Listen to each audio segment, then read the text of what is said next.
Buenas, mi nombre es Sergio Andrés Ángel, mi compañero se llama Samuel Ayus y somos estudiantes de la Universidad del Atlántico del programa de licenciatura en Ciencias Naturales de séptimo semestre. Hoy vamos a poner lo que se llama el sistema nervioso en los anfibios. Bueno, primero que nada tenemos que definir su fecha taxonómica. La fecha taxonómica que representa a los anfibios es la siguiente. El superreino es Eucariota, el reino es Animalia, el subreino es Eumetazoa, el superfilum es Deuterotomía, el filo es Chordata, el subfilo es Vertebrata, el infrafilo es Canostomata y su clase o superclase es Tetrápoda y la clase es anfibio.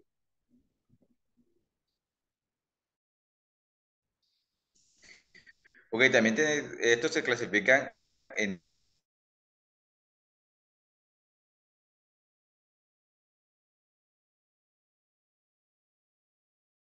grupos. Dos son las cecilias o los apodos, o brodelas o caudatas, que son las salamandras y los tritones. Ok, bueno, primero que nada tenemos que definir algunas características de este grupo. Primero que nada tenemos que tener en cuenta que este grupo no posee membrana embrionaria, como lo tienen normalmente los aves o los reptiles o los mamíferos, y que también a través de su vida atraviesa por cambios durante su desarrollo postembrionario. Entonces, esta es una de las razones por la cual son muy estudiados y también son estudiados aspectos como la ontología y el sistema nervioso de este. Presenta muchos cambios a lo largo de su vida y el sistema nervioso o su ontología cambia demasiado. Entonces, por eso es gran interés estudiarlo. También podemos decir que la estructura del sistema nervioso en estos animales, en los anfibios como tal, se constituye por el sistema nervioso central y el sistema nervioso periférico. El sistema nervioso central está constituido por la médula de encéfalo y el sistema nervioso periférico está constituido por el sistema nervioso autónomo y las fibras simpáticas y parasimpáticas. Ok, en la médula, definiendo lo que es el sistema nervioso central, tenemos que la médula se extiende de manera longitudinal en lo vertebral, en la columna vertebral. En el caso de la salamandra y las cecilias, en los anuros es un poco diferente, solamente llega hasta la mitad del tronco, porque ellos no presentan cola ya en su estado de adultez.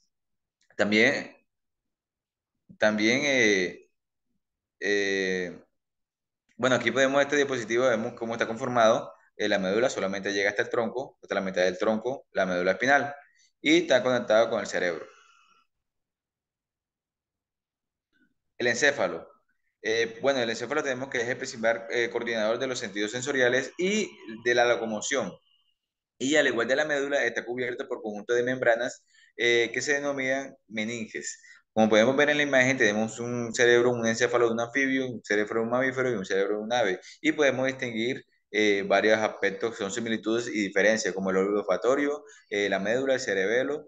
Y como diferencia tenemos que el encéfalo de los anfibios solamente tiene el diencéfalo y el lóbulo óptico, que normalmente de los mamíferos no lo tiene, y también su forma, porque ellos como presentan cambios en su vida, por eso es que presentan cambios en su cerebro, también porque no poseen cavidad craneana, muy poca, ¿entienden? Bueno, cuando empezamos a hablar del sistema periférico, ya este se encuentra caracterizado por la presencia de nervios un poco más compactos en las extremidades y la presencia de algo llamado plexos nerviosos entre las extremidades de la médula espinal y pues el resto de los nervios. Característica que por su parte los diferencia a los anfibios ligeramente de sus parientes más cercanos que vendrían siendo los peces.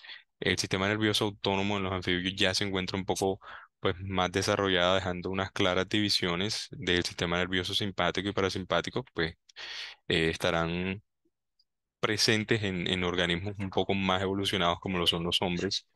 El órgano de los sentidos o los órganos de los sentidos que estaremos mencionando dentro de poco sirven más que nada para captar estímulos externos e internos.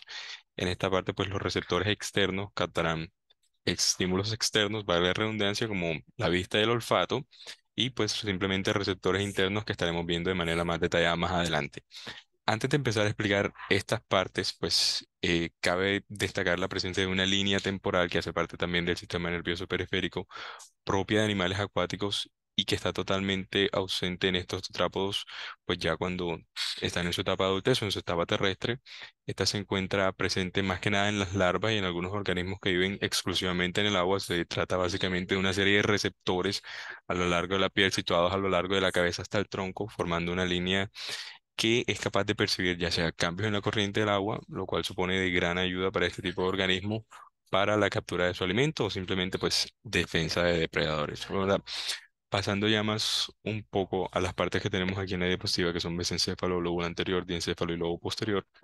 Comencemos hablando del mesencéfalo, el cual pues encontraremos que tiene un mayor número de conexiones que cualquier otra región encefálica. También encontraremos por su parte como característica centros respiratorios y de equilibrio en el bulbo raquídeo, y por su parte también pues encontraremos que el mesencéfalo característicamente es más grande en anuros, o sea, ranas y sapos, en comparación con los otros dos grupos o órdenes de esta clase.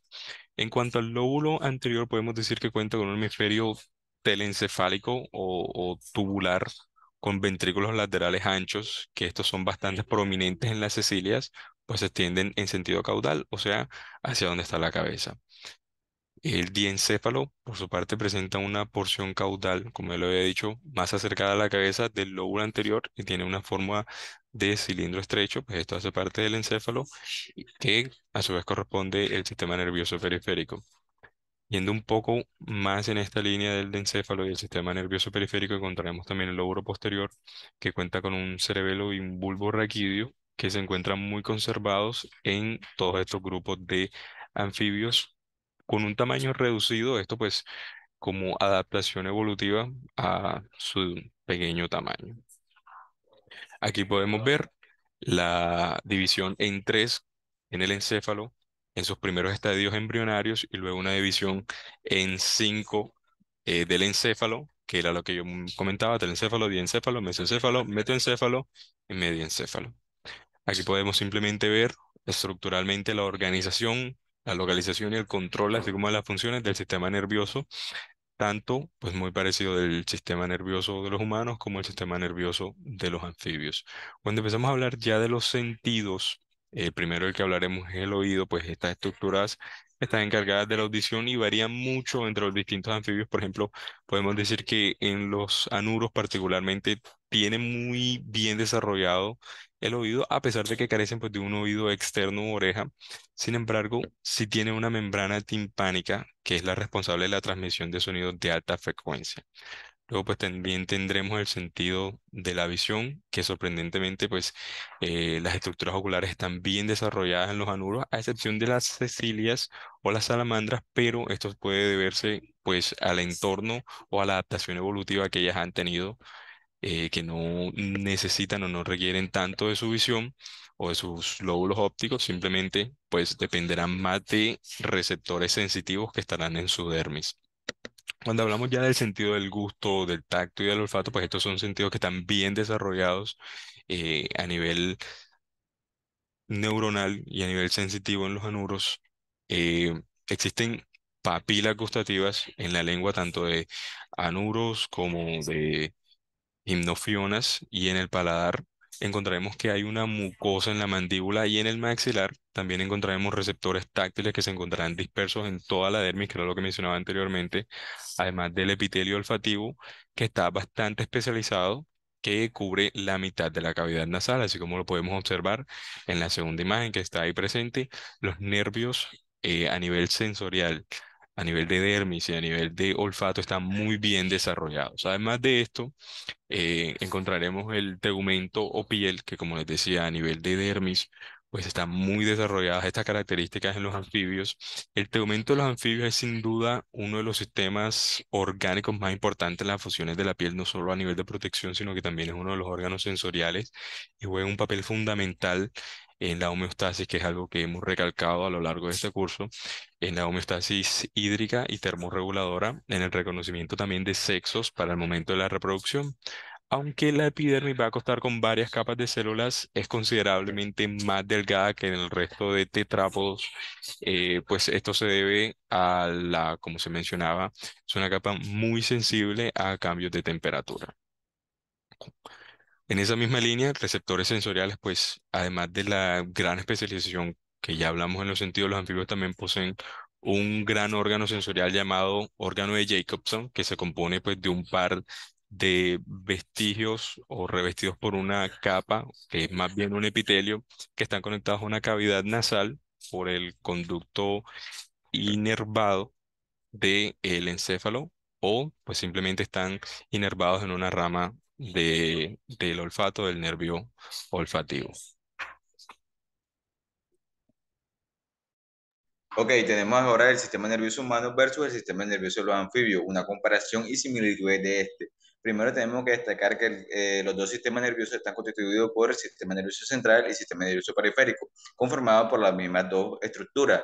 En el sistema nervioso central tenemos que los anfibios están conformados por la médula y el encéfalo, y lo mismo pasa para el sistema nervioso de los humanos. Y también en el mismo caso en el periférico con su estructura correspondiente. Tenemos en cuenta que en el encéfalo hay encéfalo medio, posterior y anterior, que serían equivalentes como el cerebro, cerebelo y bulbo raquídeo en el caso de los humanos.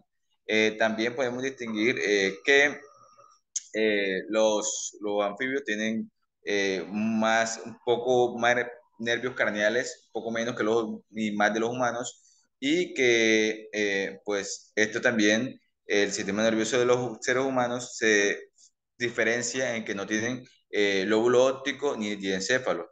Serían como diferencias de los dos sistemas, de los anfibios sí posee, y la estructura, sus estructuras son muy diferentes en el sentido de forma del cerebro, y ese tipo de organismos. También, para terminar, en los órganos sensoriales, algunos órganos como el de la piel y de la visión son mucho más desarrollados en los anfibios que los humanos, puesto que, por ejemplo, la piel son utilizadas para detectar hormonas que normalmente los seres humanos no lo hacemos, solo detectamos por medio del olfato. Ellos lo utilizan por medio de la piel. Muchísimas gracias. Muchísimas gracias.